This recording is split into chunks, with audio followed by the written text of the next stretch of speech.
magsimula ka doon sa lagay mo na kaya mo. You don't have to master everything, but you have to master and be good at one skill. Isang pagkakamali lang na numbers, magka-cost yan ng capital ni client. Clocking in! Hi guys, this is Mitch. And this is Chris. Previously, we are deputy employees, a junior high school teacher, And senior high school teacher. turned full-time Amazon VA. And Amazon seller. Our topic for today is, what are the skills that you should learn before you send your first Amazon VA application? Stay tuned guys, because for each of these skills, we are going to demonstrate kung paano gagawin yung mga skills na yon. So before we proceed to our interesting discussion and topic, please leave your comment down below and don't forget to subscribe to our YouTube channel. Let's get started. So actually, nagawa na ito ni Chris ng video before. So ito yung video niya. I believe you focused on the roles ng pagiging product researcher. Correct me if I'm wrong. Yeah, that's right. So today, yung gagawin namin is we will try to expand, not to do deeply like specific kasi kukulangin yung videos natin. Like just to be more clearer. Kasi first take yun, ito parang part 2 na din to. Yes, this is just an extra tip and discussion kung ano ba yung mga extra skills na kailangan nyo pang malaman before kayo mag-send ng inyong first application as Amazon VA. So, let's get started. Number 1, choose one Amazon VA role first. Madaming mga roles or madaming mga niche, sub-niche yung pagiging Amazon VA, which is, isa na doon is yung product research or yung pagiging product researcher. Pero aside doon, meron pa like pay-per-click or PPC. Ikaw yung responsible sa ads or para makakuha ng sales or at least impressions from the potential customers. Account management. And aside that, meron ding customer service, listing optimization or yung SEO. In relation to that, just like sa na-share namin sa previous video namin, kung wala ka pa talagang experience, of course, if you're a beginner, wala ka talagang kaalam-alam, you research about that niche, what's the rate, what's the job, what's the task within that sub-niche, and i-relate mo kung ano yung trabaho mo na related to that para mas madali na lang sa inyo ang pag-transition para hindi kayo sobrang mag-a-adjust. Just like in our case, we are previously teachers during our application. Nirelate namin, just like being a product researcher, should be detail-oriented or number-driven. To make it short, ito yung mga sub-niches na under sa Amazon VA. Again, you don't have to master everything, but you have to be good at one skill. Actually, you don't have to be a master and an expert in any of the skills na finish namin to screen. Kasi, to be honest, you just need guts and prepared ka. Like, meron kang mga basic ideas, kung ano to, ano yung mga tools, possible tools na gagamitin, ano yung actual work, ano yung gagawin mo kung ito yung ina-applyan mo. Ayun. So, yun lang. Hindi talaga as in like prepared na 100%, parang experience na yung labas mo. So, at least may idea ka. Alam mo yung basics. Kahit yun lang muna. That is correct. The point of Chris there is, in order for you to get started, you should have the guts. Even though wala kang alam, you don't have any experience yet. Kumbaga sa Bisaya pa, arisgada. You have the willpower to push it when you are starting. But of course, my point also, if you've already choose a certain skill that you wanted to pursue, sa goal natin why we wanted to be a VA is the rate. Let's say you wanted a high rate. You have to be skillful in that certain niche. That's my point. So you have to like know, if not everything, almost everything, so that also you can demand to your client of the rate that you wanted to have. Before we proceed, please leave your comment down below and don't forget to subscribe to our YouTube channel. First is you choose your niche. So second, learn Amazon product research. Why? Because it's the fact that in Amazon or yung pagiging Amazon VA is yung backbone talaga ng lahat ng mga sub-niche is yung product research. So, need mong malaman how to qualify the product, how to find the right product to sell in Amazon before, like proceeding ads, proceeding optimizing listing, proceeding like doing customer service. Kasi before you can proceed to the other sub-niches like PPC or ads, kailangan mo ng product na ipopromote, di ba? Product research, because it's literally the backbone of all the Amazon VA niches. So, kailangan mong ma-familiarize kung ano yung mga products na nasa Amazon. Kaya namin tinawag na backbone yung product research sa ibang niche na Amazon kasi hindi mo ma-execute yung mga task kung wala kang product na na-qualify sa ads or yung PPC. So, ano yung ipopromote mo na product kung wala kang product na ipopromote? Pangalawa is listing optimization, or yung SEO. So ano yung i-optimize mo na listing kung wala kang listing? Or let's say, sa customer service, paano papasok yung mga customer kung wala kang product na binibenta? Or wala kang product na nabenta kasi poorly, hindi mo na-qualify ng maayos yung product na yun. Ayun. So, kaya namin tinawag na backbone talaga. Kaya hindi pwedeng direkta kang magiging account manager from the scratch, from the backbone ka talaga, which is yung product research, yung product qualifying. And how do we do product research? Watch this one. So, ito yung profit calculator, which is ang function is to calculate the profit based sa name niya. So, kagaya nito, ito yung cost price. Let's say, binili yung product worth $6.99, binibenta ng $16, so meron siyang profit na 1.78 at meron 25% ROI. Makikita nyo din kung eligible ba sa store ni client, kung ano yung mga possible issue. Ito naman yung KIPA. Makikita nyo yung graph. First, alisin ko yung iba. Ito yung sales rank.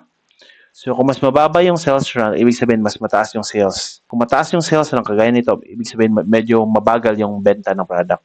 Kung mababa ang sales rank, mataas yung sales. Kung mataas yung sales rank, mababa yung sales. Parang ganun. Ito naman yung buy box, itong pink na line na to.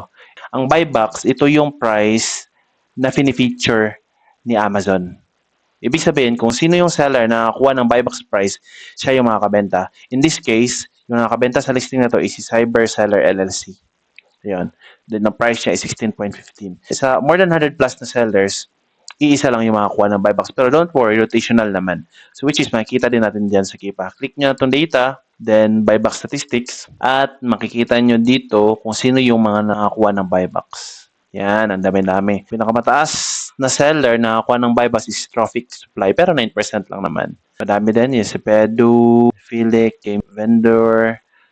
Yan. So, madaming mga sellers yung nakakapag-share ng buy box. So, ibig sabihin, good thing to. Kahit madami yung seller, mabilis naman nabibenta yung product, then nasi-share naman yung buy box. So, you can suggest to your client na mag-resell sa product na to. Especially kung competitive yung pricing mo. Like, you're still profitable sa price na 16.15. Ayan. So number 3, improve Google Sheets and data entry skills. I believe most of us, kasi part na sa education system natin na subject na ICT, which is yung paggamit ng Microsoft Excel, Words, PowerPoint, mga ganon. So, I believe most of us is alam na yon. Hindi din sa level like magaling ka mag-pivoting, magaling ka mag-VLOOKUP, which is kailangan din naman yan. Pero hindi siya necessary na alam nyo agad nung nag-start pa lang kayo. So, at least yung basic formula like how to do summation, paggamit ng parenthesis, ng equal signs, at yung mga basic symbols, addition, subtraction. So, paano mag-arrange, gumawa ng column, mag-sort, mga ganun lang. Yun lang yung kailangan. At isa pa, yung pinaka-importante is yung pagiging detailed-oriented. Napaka-importante yan sa pagiging Amazon researcher. You know why? Dahil isang pagkakamali lang na numbers or typo is magka-cost yan ng capital or maglo-loss, mag-possible maglo-loss ng capital ni client kung meron kayong mga errors na dyan. Kasi even though minsan may mga clients kasi na masyadong reliant sa mga VA, pero minsan even though chine-check ng mga clients yung output natin, nagkakamali din sila. So let's say na purchase nila kasi nag-assume sila na okay na yon sa first look nila, then pinurchase agad, then unfortunately yung product na yon is like merong IP claim history or may intellectual property claims last few years, then hindi mo nakita, hindi napansin ni client. So yun, possible ma-close yung business client, mawawalan siya ng negosyo. Siyempre yung client natin is meron ding mga family, so paano yung mga anak nila or yung mga tao na nag-rely sa kanila. Or like for example sa paglalagay ng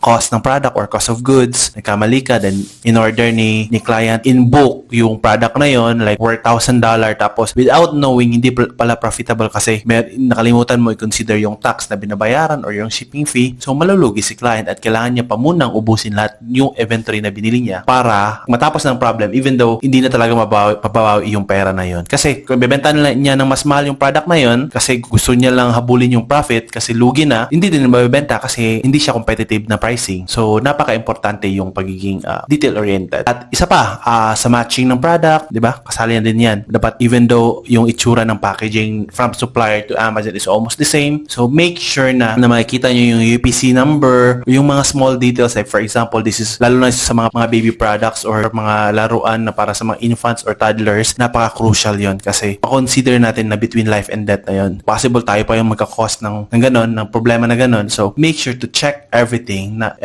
if tama ba or match ba. How are we doing that? Watch this one. Yan. Punta ka lang sa Google Sheets. Then ito.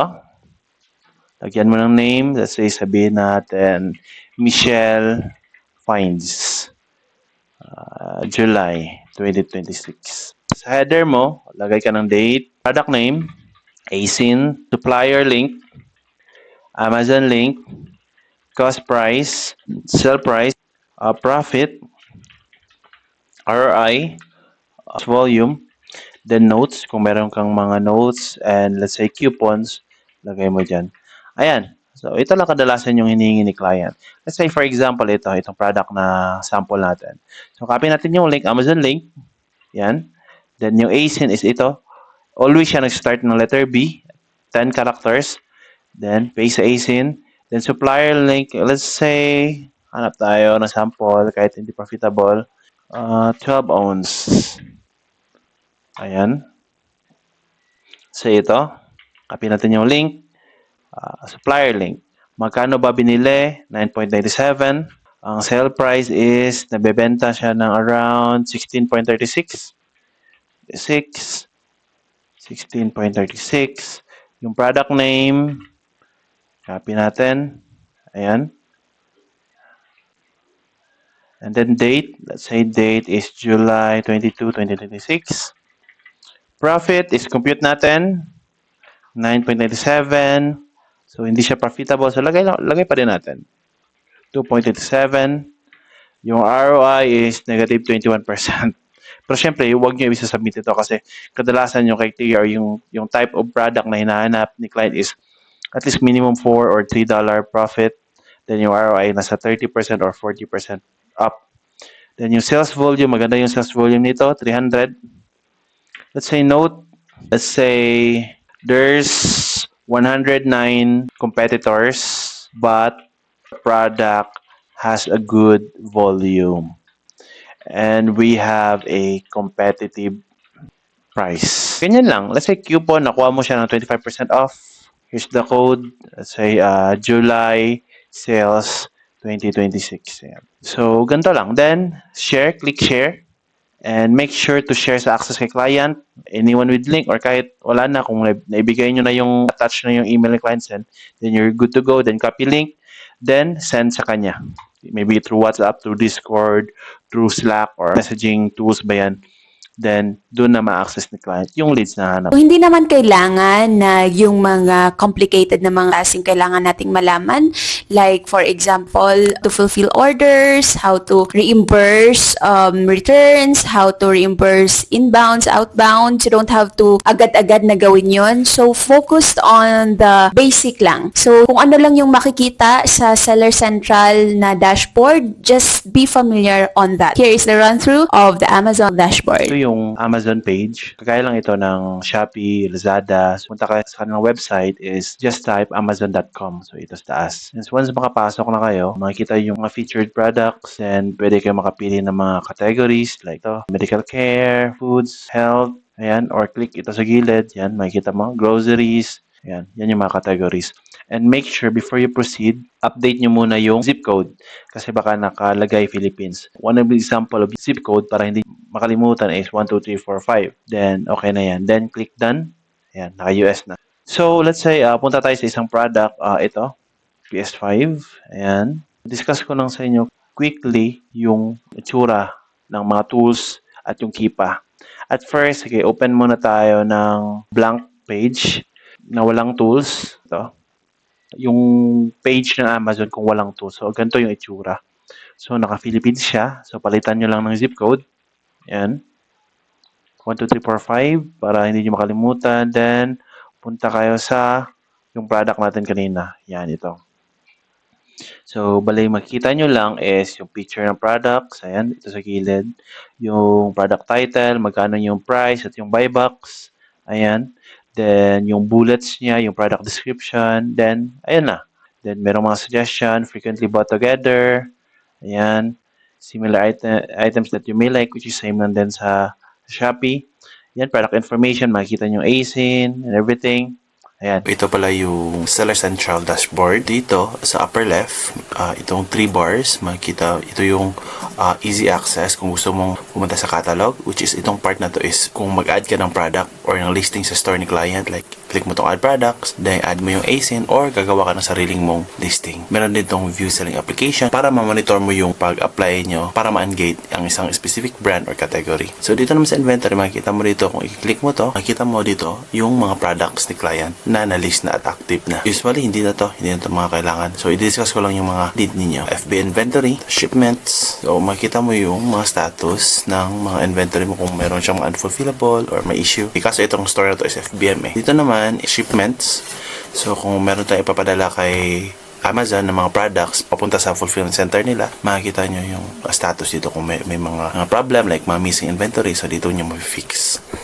Ayan. Sa pricing naman, kung gusto mong i-automate yung pricing, like i-set mo yung minimum at maximum price, dito yon. Orders, dito kung FBM, so manage orders kung kailangan mag-fulfill. Kaya ganito, meron siyang 2 orders sa store na to. Then, if-fulfill mo yan, mag-generate ka ng labels, shipping labels dito sa Amazon or outside or sa mga third-party shipping labels ng mga sellers. Sa ads, kung mag-run ka ng ads, ng coupon, ng deals, or ng discount sa mga products. Usually, ginagamit ito sa mga private label sellers. Ito, for the reports, in my experience, kadalasan sa mga agency like weekly reporting kung magkano yung sales ni client. So dito natin ini-export yung mga documents or yung mga files na galing sa store mo mismo na nakasummarize na like ito return reports, business reports or sales. Ayan, nandyan lahat-lahat. Tax documentary, kung let's say kailangan ni client once a year ng documents sa tax ng store mo, so dito nyo ita-download yan. Payments, dito si client na, dito niya monitor kung magkano yung payouts niya. Ayan. Pati yung mga actual na inbound and outbound na mga fees. Ayan. Dito naman sa account health, makikita mo naman sa performance, makikita mo naman ang account health, feedback, A to Z claims, charge claims, performance certification. Para aware ka kung may issue yung store, like worst case scenario, section 3, or like mga pricing errors lang. So, dito mo makifix yun or makikita, makabasa. Dito, apps and services, kung gusto mo ni client mag-install ng apps outside Seller Central, usually mga inventory management like Inventory Lab or mga repricer like Bicol. Ayan, nandito yan. O, dito naman sa dashboard, makikita mo dito yung sales, kung ilan yung orders. Dito is FBM 2. Ang sales today is $39. Merong isang buyer's message. So, ito yung sa mga task ng mga customer service na ang trabaho ay nagre-reply sa mga customer queries kung may issue yung mga orders nila. Featured offers, kung ilan yung percentage ng buybacks or ng buyback share ng store ni client. Seller feedback, kung ilan lahat-lahat ng feedbacks ng mga customer ninyo. Which is ito, 4.05, which is good. Payments, ito yung available na pwedeng i-payout ni client. Ayan. Dito naman sa left side, ito yung settings. Usually si client na dito, kung mag-a-add ng another access sa ibang VAs, nandito. Return setting, shipping setting, account info, kung kailangan mag-change ng password or ano man. Ayan, nandito lahat. Then, kung gusto nyo naman mag-upgrade, mag-change ng new version, ito turn on nyo lang to. Ayan. So, ito na yung bagong dashboard ni Amazon. Same lang din naman, iba lang yung arrangement. Ang kagandahan dito is, hindi mo na kailangan maglipat ng ibang page. Nandito na lahat sa isang page lang. Easy access lang.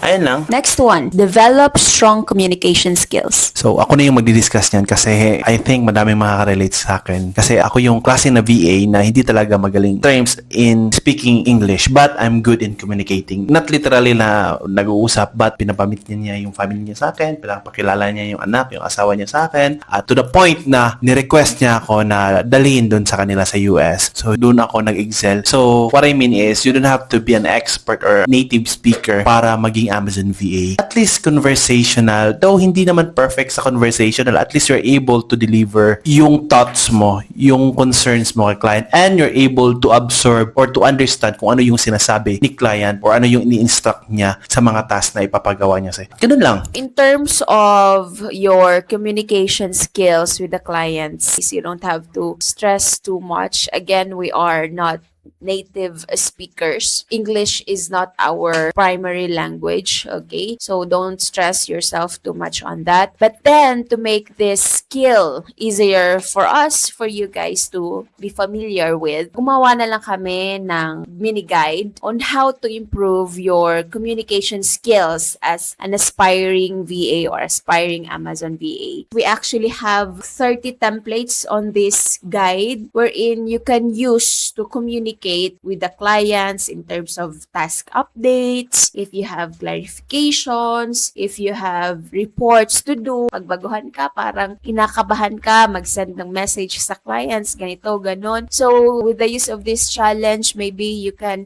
be familiar of kung ano ba yung ginagawa namin kapag nag-communicate kay client para hindi tayo ma-culture shock kung ano man. Again, iba yung culture ng mga clients natin sa atin. Iba sila mag-approach. But anyway, you'll be fine. To make things easier for us, we're just gonna add the link on the description for these free resources. Just download it. For the past years of being a VA, ito lang yung mga communication platforms na ginagamit namin. So, we have Telegram, Discord, Slack, WhatsApp, email, and Facebook. Okay? You don't have to be like gagamit ng mga malalalim na mga words para lang ma-impress si client kasi our task, tayo ng mga VA is more on output base. Kung may kita si client, okay na yun. As long as you're bringing money to his business, you're good to go na talaga. Kung nahihirapan kayo, ang daming AI, just ask to rephrase or correct the grammar ng inyong i-send na message o email kay clients. Isa pa may dadag ko is be honest on everything. If meron kang nagawang mali, meron kang na-purchase na mali, meron kang na-list at nabili ni client na mali, kung malulugi si client dahil dun sa pagkakamali na yun, just be honest and make sure not to do it again or avoid it na mangyayari yun ulit. Pinaka-importante sa lahat, prepare sample work before applying. Actually, hindi siya naging applicable sa akin but kay Michelle, naging applicable siya. My thoughts is, yung competition ngayon sa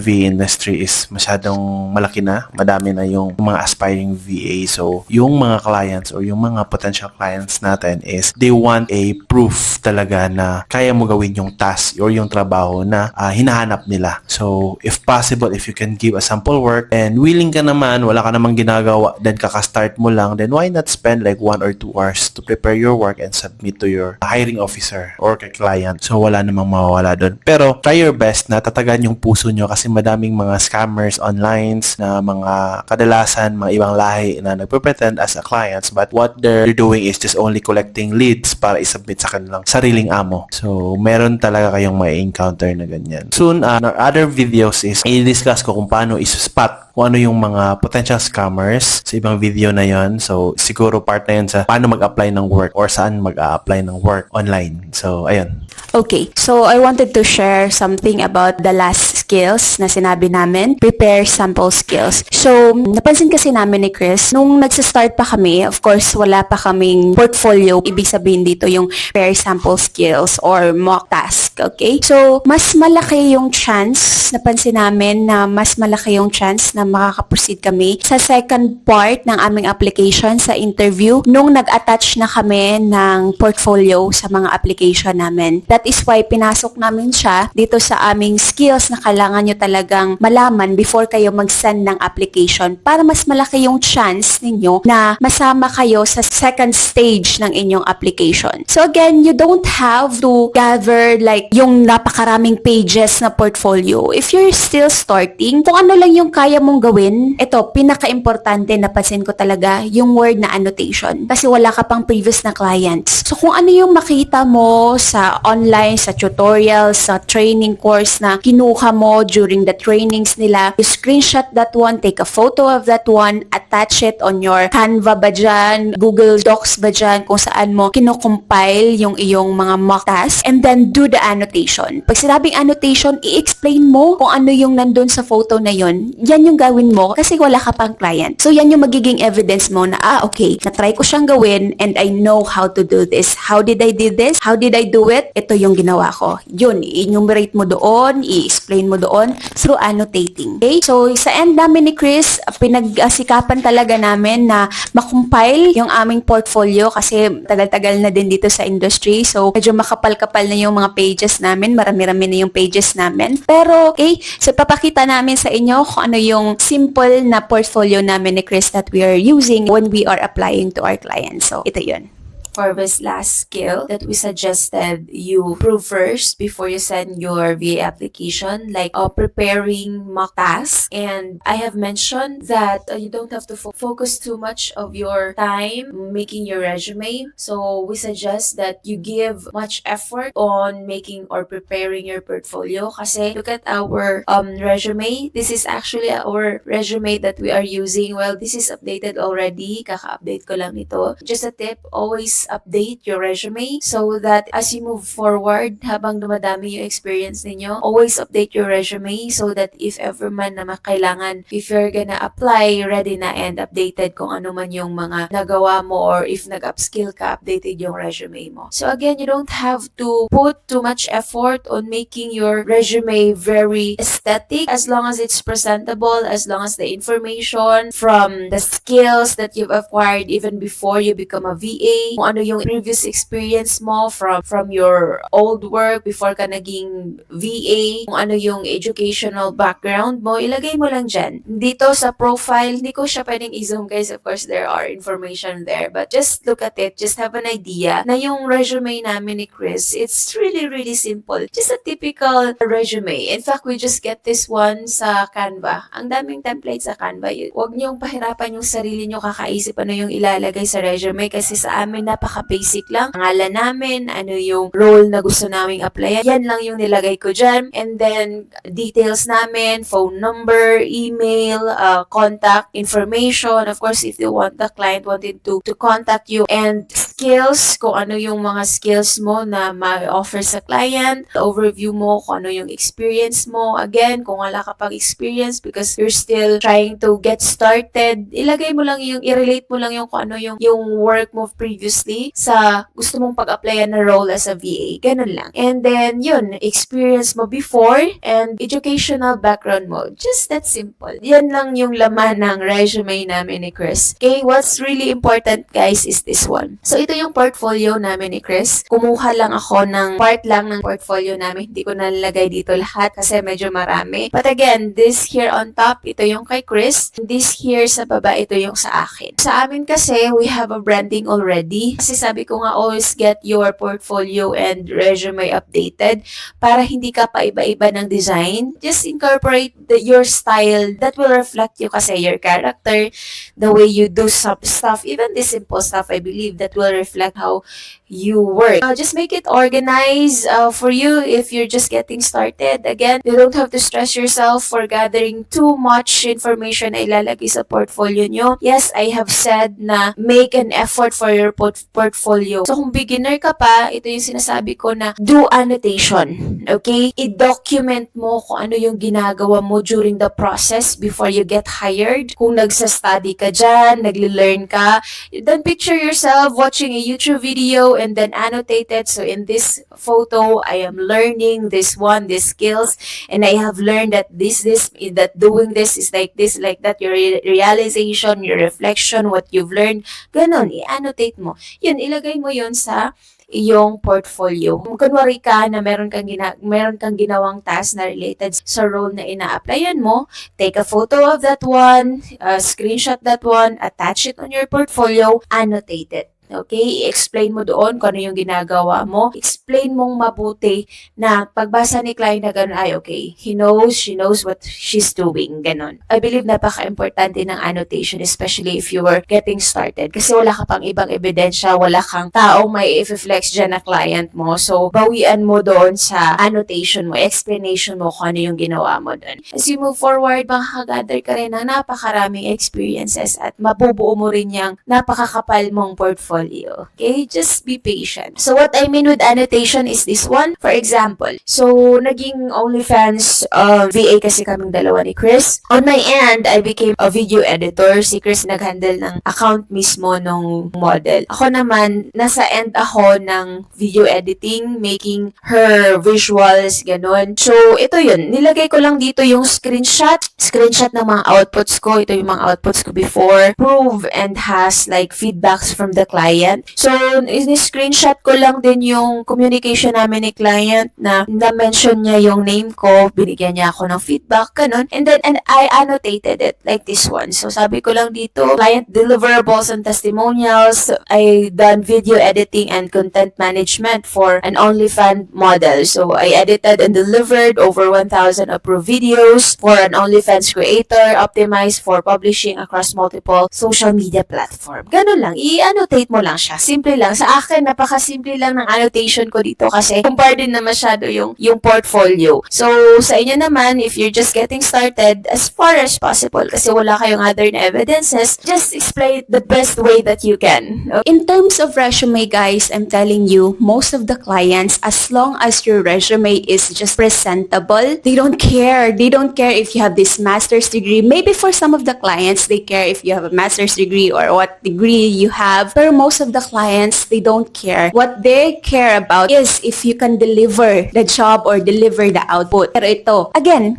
kung ano lang yung meron ka ngayon, edi yun lang yung ilagay mo doon. Ito yung pinaka-importante. Focus or give time to your portfolio. Bigyan nyo ng time kasi yung portfolio natin, again, yung mga clients natin, gusto nilang malaman na kaya mong gawin yung trabaho mo. So, nandun yun lahat sa portfolio. So, yun yung pagbuhusan mo ng panahon, yung pagbuo ng yung portfolio. But you know what, guys, even though you're able to execute kung ano yung sinabi namin today, is hindi talaga magagawa yun lahat-lahat. So, nakailang ulit na akong sinabi sa mga videos namin na baka masyado na mataas yung expectation nyo. Once magawa na ninyo tong sinabi namin dito sa video na to, agad-agad kayo ma-hire. But actually, hindi talaga. Na may mga chances talaga na ma-hire agad. Meron akong kakilala na first submission, second submission pa lang, nakuha agad, nasa training period na. Pero usually talaga, around 90% is hindi agad-agad. So, actually, malalaman mo kung ano yung mga kulang during or on the process na talaga, kung ano yung kailangan natin i-fill in. Just don't stop, guys. Keep improving. Keep sending application. Try to observe to the co-applicants ninyo kung ano yung ginagawa nila sa portfolio nila. Just enjoy the process. Okay? Be patient. Again, good things comes to those who are patient and willing to sacrifice. Huwag mong pilitin yung sarili mo sa niche na alam mong hindi mo kaya. Magsimula ka doon sa yung palagay mo na kaya mo,